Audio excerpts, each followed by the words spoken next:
Hello everyone, this is Preet and welcome back to my YouTube channel. Last video में हम लोग देख चुके हैं एसिड एंड बेसिस की properties, strong acid, weak acid, strong bases, weak bases और कुछ बेसिस ऐसे होते हैं जो वाटर के अंदर सॉल्युबल होते हैं जिनको हम बोल रहे थे एल्कलीज। तो और इंडिकेटर्स के बारे में पढ़ चुके हैं। इंडिकेटर्स में हमने 3 इंडिकेटर्स देखे थे, natural, synthetic and olfactory indicators.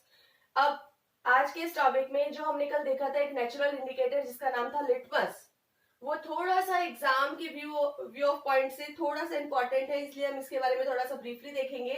Litmus litmus क्या है, कैसे मिलता है, कौन से प्लांट से मिलता है, किस डिवीजन का है, कुछ छोटी छोटी सी बातें हैं। Litmus and litmus solution is a purple dye. जो लिटमस सॉल्यूशन है वो एक पर्पल डाई है which is extracted from lichen, जो कि लाइकेन से प्राप्त किया जाता है। A plant belonging the division thallophyta, और लाइकेन एक प्लांट है जो कि बिलोंग करता है थैलोफाइटा डिवीजन से। When the litmus solution is neither acidic nor basic, जब लिटमस सॉल्यूशन ना तो एसिडिक होता है ना बेसिक होता है, इट्स कलर इज पर्पल। उस टाइम इस जो लिटमस सॉल्यूशन है इसका कलर पर्पल होता है। एसिड और बेस डालने पे इसका कलर चेंज होता है, बट अगर ये कभी ना तो एसिडिक है और ना बेस है तो उस कंडीशन में इसका जो मेन कलर होता है वो पर्पल कलर होता है, इसलिए इसको बोला जाता है litmus solution is a purple dye. और मेन चीज है कि ये जो लिटमस है वो किससे मिलता है, लाइकेन प्लांट से मिलता है। और लाइकेन प्लांट किस डिवीजन का है, थैलोफाइटा डिवीजन का है। एंड जब ये एसिडिक और बेसिक नहीं होता तो इसका कलर होता है पर्पल। ये पढ़ लिया कुछ हमने लिटमस के बारे में। नेक्स्ट हम देखेंगे chemical properties of acid and basis. आज हम स्टार्ट करेंगे एसिड और बेसिस की केमिकल प्रॉपर्टीज, यानी कि जिनको हिंदी में बोलते हैं रासायनिक गुणधर्म। मैंने आपको पहले भी बोला था कि मैं इस तरीके से एक्सप्लेन करूंगी ताकि हिंदी मीडियम वालों को भी थोड़ा बहुत प्रॉफिट मिल सके। तो लेट्स स्टार्ट। तो पहले जो हमने स्टार्टिंग में जो प्रॉपर्टीज देखी थी वो एक तरीके से बेसिक प्रॉपर्टीज थी, या कह सकते हैं कि कुछ फिजिकल प्रॉपर्टीज थी, यानी कि सिर्फ बाहरी। अब हम देखेंगे केमिकल प्रॉपर्टीज एसिड और बेस की। स्टार्ट करते हैं बच्चों, reaction of metal with acid and base. जब एसिड और बेस किसी मेटल यानी किसी धातु के साथ क्रिया करते हैं तो क्या होता है, तो हमें इसका आंसर मिलेगा अभी यहाँ पे, reaction of metal with acid and base. पहले हम देखते हैं एसिड जब मेटल से रिएक्ट करता है तो हमें क्या मिलता है। तो एसिड प्लस मेटल, इन दोनों की रिएक्शन हुई, हमें मिलेगा साल्ट प्लस हाइड्रोजन। ओके बच्चों, देन हम इसको एक एग्जांपल से देखते हैं। एसिड मान लीजिए H2SO4 प्लस H2SO4 यानी सल्फ्यूरिक एसिड। मेटल हमने ले लिया जिंक। जब हम हाइड्रोजन सल्फेट या सल्फ्यूरिक एसिड में जिंक की कुछ बूंदे डालते हैं, ये हम थोड़ा सा एक्सपेरिमेंट करके भी देखेंगे आगे, जब हम हाइड्रोजन गैस की टेस्टिंग देखेंगे, इसमें बनने वाली हाइड्रोजन गैस की टेस्टिंग देखेंगे कि वो हाइड्रोजन गैस है या फिर नहीं है। तो उस टाइम हम लोग थोड़ा एक्सपेरिमेंट करके देखेंगे। फिलहाल हम एक एग्जांपल देखते हैं। H2SO4 प्लस जिंक, जब सल्फ्यूरिक एसिड के साथ में जिंक की रिएक्शन करवाई जाती है तो आपको मिलता है जिंक सल्फेट प्लस हाइड्रोजन। ये जो अगर हम फर्स्ट चैप्टर के अकॉर्डिंग देखें बच्चों तो ये कौन सी वाली रिएक्शन हो गई यहाँ पे, ये जो जिंक है मोर देन रिएक्टिव किससे है, हाइड्रोजन से। तो ये हाइड्रोजन को अपनी जगह से हटा रहा है, डिस्प्लेस कर रहा है एंड खुद इसकी जगह पे आ रहा है। तो उस हिसाब से रिएक्शन कौन सी हुई आप लोगों को पता हो तो यस, ये जो रिएक्शन है वो ही डिस्प्लेसमेंट रिएक्शन। तो और अभी यहाँ पे हम पढ़ रहे हैं कि जब मेटल एसिड के साथ में रिएक्ट करता है तो क्या बनाता है। तो जब एसिड प्लस मेटल की प्रोसेस होती है तो सॉल्ट ZnSO4, इसको बोलते हैं जिंक सल्फेट, जो कि एक सॉल्ट है, प्लस हाइड्रोजन गैस। उसी तरीके से बच्चों अगर हम बेस की बात करें तो आप लोग देखेंगे सामने, बेस प्लस मेटल, बेस भी जब मेटल के साथ प्रोसेस करता है तो सेम चीज बनाता है, साल्ट प्लस हाइड्रोजन। वहां पे भी हम एक एग्जांपल देख सकते हैं, जैसे अपने यहाँ पे H2SO4 लिया, वहां पे हम ले रहे हैं NaOH यानी सोडियम हाइड्रोक्साइड।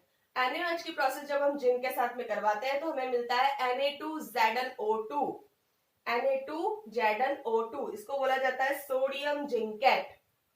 जो कि एक लवण है, जो कि एक साल्ट है, plus hydrogen.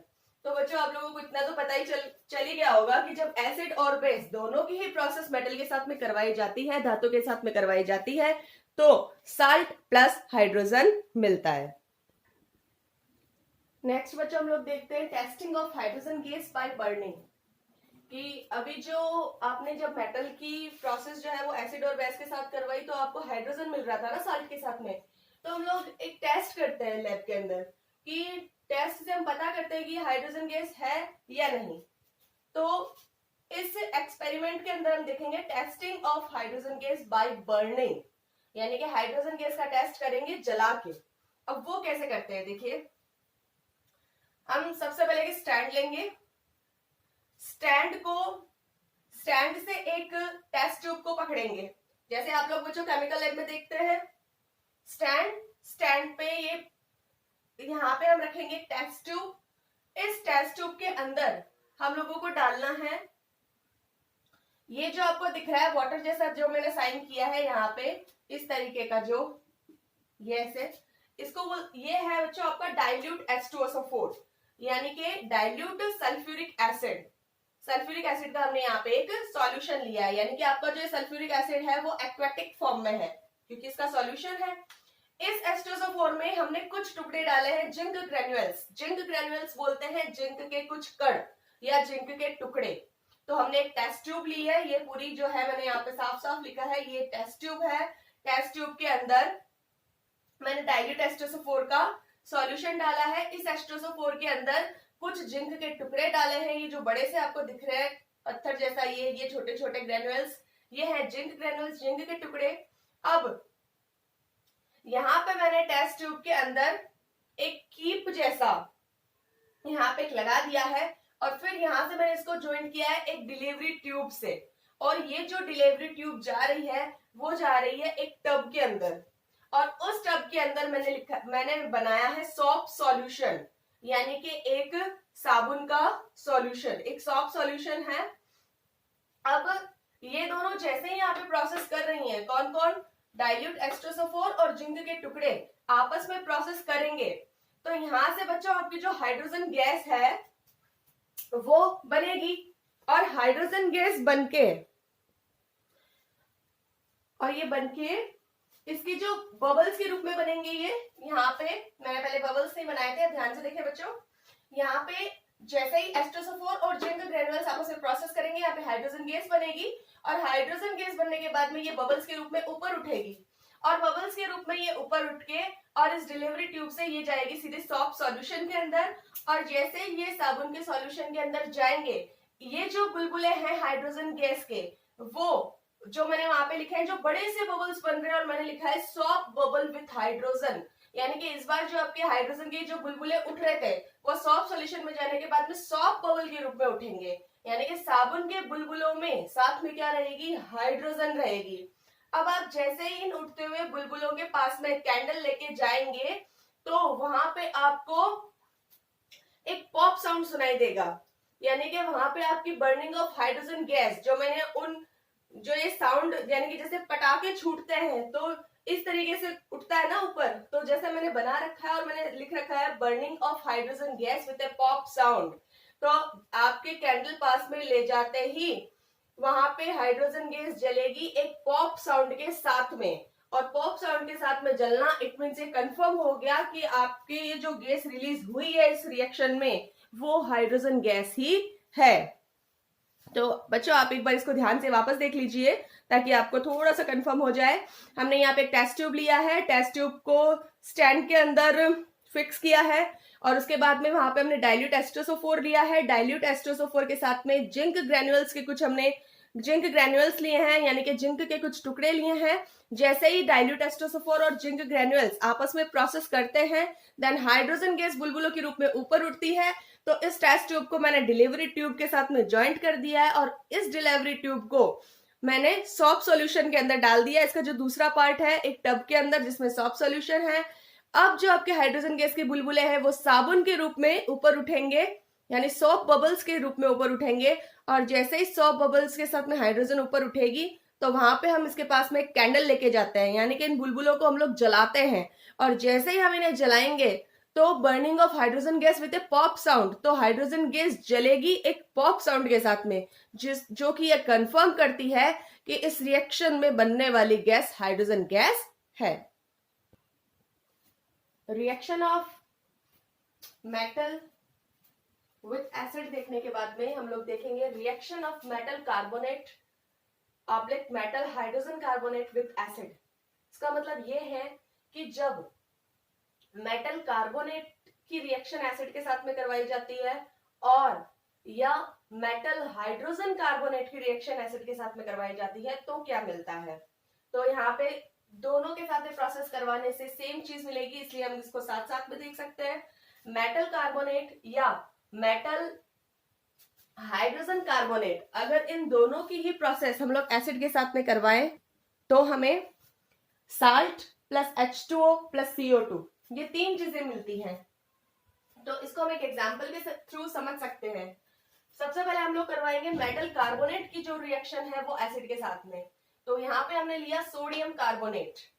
Sodium carbonate, sodium एक मेटल है और कार्बोनेट साथ में जुड़ा है, तो मेटल कार्बोनेट।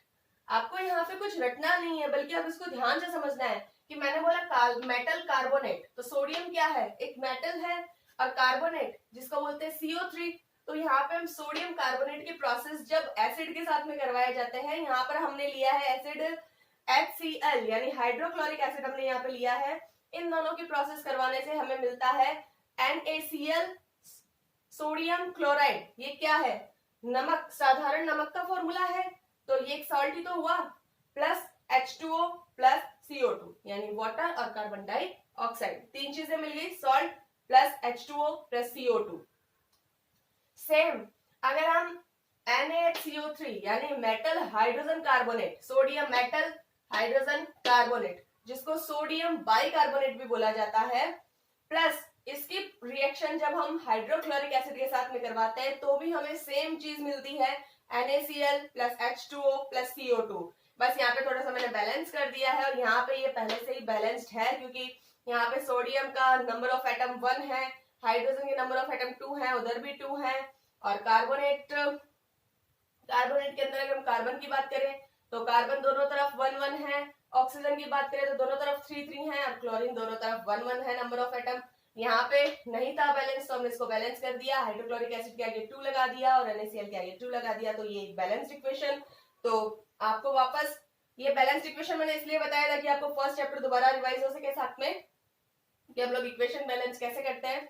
तो बच्चों ये आपको इतना तो पता चल गया होगा कि जब मेटल कार्बोनेट या मेटल हाइड्रोजन कार्बोनेट दोनों की ही प्रोसेस जब आप एसिड के साथ में करवाते हैं तो आपको salt plus water plus carbon dioxide ये तीन चीजें मिलती है। नेक्स्ट, जैसे हमने हाइड्रोजन गैस की टेस्टिंग की थी उसी तरीके से हम लोग कार्बन डाइऑक्साइड की टेस्टिंग करते हैं। हाइड्रोजन की टेस्टिंग हमने जला के की थी एंड कार्बन डाइऑक्साइड को हम लोग लाइम वाटर के ऊपर मतलब पास करके और उस तरीके से देखेंगे। यहाँ पे मैंने लिखा है testing of CO2 on passing CO2 through lime water. जब CO2 यानी कार्बन डाइऑक्साइड को लाइम वाटर पे पास किया जाता है, लाइम वाटर CaOH का होल ट्वाइस, यानी कि जब कैल्शियम हाइड्रोक्साइड की रिएक्शन आप CO2 के साथ में करवाते हैं तो आपको मिलता है कैल्शियम कार्बोनेट प्लस वाटर।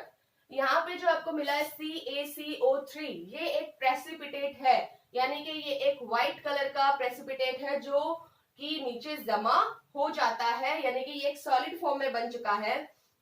आगे जब आप इस CaCO3 की रिएक्शन वापस कार्बन डाइऑक्साइड से करवाएंगे, when access CO2 is passed, जब बची हुई CO2 आप वापस पास करेंगे, CaCO3 प्लस CO2 प्लस वो जो वाटर है साथ में वो तो है ही है कैल्शियम कार्बोनेट की, ये जब वापस रिएक्शन होगी तो आपको मिलेगा CaHCO3 का होल ट्वाइस, यानी कि कैल्शियम बाइकार्बोनेट या कैल्शियम हाइड्रोजन कार्बोनेट। और ये जो आपको मिलेगा CaHCO3 का होल ट्वाइस ये वाटर के अंदर सॉल्युबल होगा और ये बिल्कुल कलरलेस होगा। और यहाँ पे कलरलेस होने का मतलब है कि जो ये गैस है वो CO2 कार्बन डाइऑक्साइड है। तो हमने टेस्टिंग कर दी CO2 की, एक बार आप लोग वापस रिवाइज कर लीजिए। CaOH का होल ट्वाइस जब लाइम वाटर के ऊपर आप CO2 पास करेंगे, यानी कि कैल्शियम हाइड्रोक्साइड की आप रिएक्शन जब कार्बन डाइऑक्साइड से करवाएंगे, देन यू गेट CaCO3, तो आपको मिलेगा CaCO3 calcium carbonate, this is a precipitate plus H2O।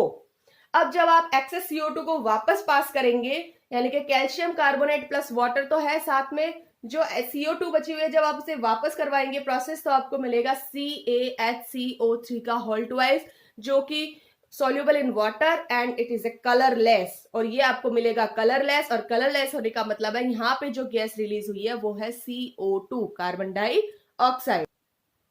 यहाँ पे मैंने एक नोट लगा के एक बात लिखी है बच्चों, basis do not react with metal carbonate oblique metal hydrogen carbonate, यानी कि एसिड जो है वो रिएक्ट करते हैं इन दोनों के साथ में, तो मैंने बता दिया कि क्या क्या बनाते हैं, salt water and carbon dioxide बनाते हैं, बट जो बेसिस है, जो क्षार है, वो मेटल कार्बोनेट या मेटल हाइड्रोजन कार्बोनेट दोनों के साथ में ही रिएक्ट नहीं करते। Reaction of acid and basis with each other, इतनी देर तो हम देख रहे थे कि एसिड की मेटल से रिएक्शन करवाते हैं, बेस की मेटल से रिएक्शन करवाते हैं, हाइड्रोजन कार्बोनेट से करवाते हैं, मेटल कार्बोनेट से करवाते हैं। अब इस बार हम लोग देखेंगे कि एसिड और बेस जब आपस में रिएक्ट करते हैं तब क्या बनता है। तो reaction of acid and bases with each other, acid plus base equals to salt plus water. जब एसिड और बेस आपस में रिएक्ट करते हैं तो सॉल्ट प्लस वाटर बनता है। इसका एक एग्जांपल देखते हैं हम लोग, जैसे हमने लिया hydrochloric acid plus sodium hydroxide, ये एक बेस है। जब इन दोनों की रिएक्शन हमने करवाई तो हमें मिला NaCl प्लस H2O, NaCl जिसे सॉल्ट बोलते हैं प्लस वाटर, तो एसिड प्लस बेस मिलकर बना सॉल्ट प्लस वाटर। अब यहाँ पे एक चीज आपको ये याद रखनी है कि ये जो रिएक्शन है एसिड और बेस के बीच में होने वाली, जिससे हमें सॉल्ट और वाटर मिल रहा है, इसे न्यूट्रलाइजेशन बोला जाता है। न्यूट्रलाइजेशन, न्यूट्रल मतलब उदासीन, न्यूट्रलाइजेशन मतलब उदासीनीकरण अभिक्रिया। द रिएक्शन, यहां से देखिए बच्चों, the reaction between an acid and a base to give salt and water is known as a neutralization and it's a very important, आपको ये अच्छे से ध्यान रखना है कि ऐसी रिएक्शन जो एसिड और बेस के बीच में करवाई जाती है और हमें नमक और पानी यानी सॉल्ट एंड वाटर मिलता है, is known as a neutralization।